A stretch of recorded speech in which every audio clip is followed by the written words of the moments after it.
Pre žiakov 9.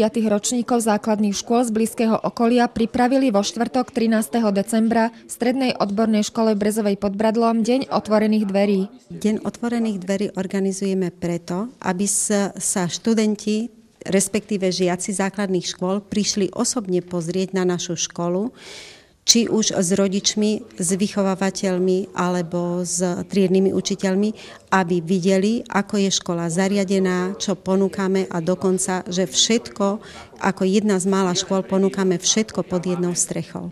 Naše študijné a učebné odbory, keď sme mali aj rozhovor s pánom ministrom školstva, sú nielen dôležité, ale sú žiadané nielen na domácom trhu, ale aj v zahraničí, pretože dovolíme garantovať všetkým budúcim študentom 100% zamestnanosť na trhu.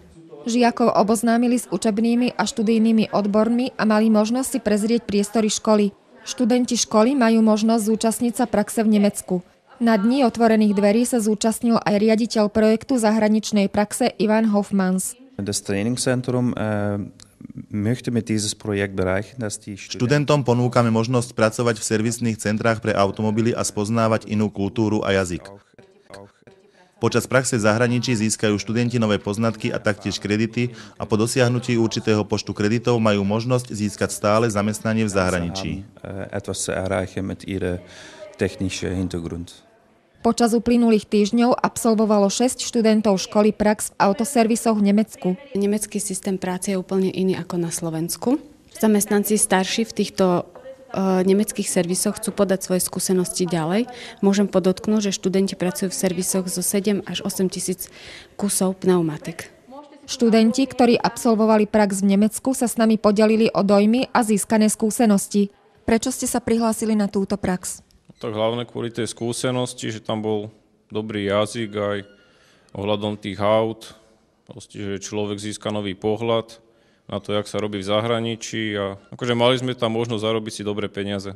Prvorade chcel som sa zdokonaliť v nemčine a spoznať trošku inačí mentalitu v druhých štátov, aká tam je.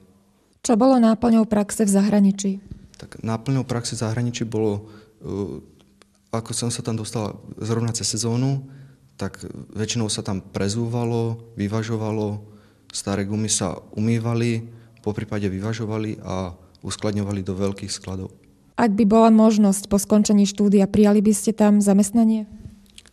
Jednoznačne, hej. Získať prax a skúsenosti v zahraničí môže byť určitou motiváciou pre žiakov základných škôl prihlásiť sa na štúdium v Strednej odbornej škole v Brezovej.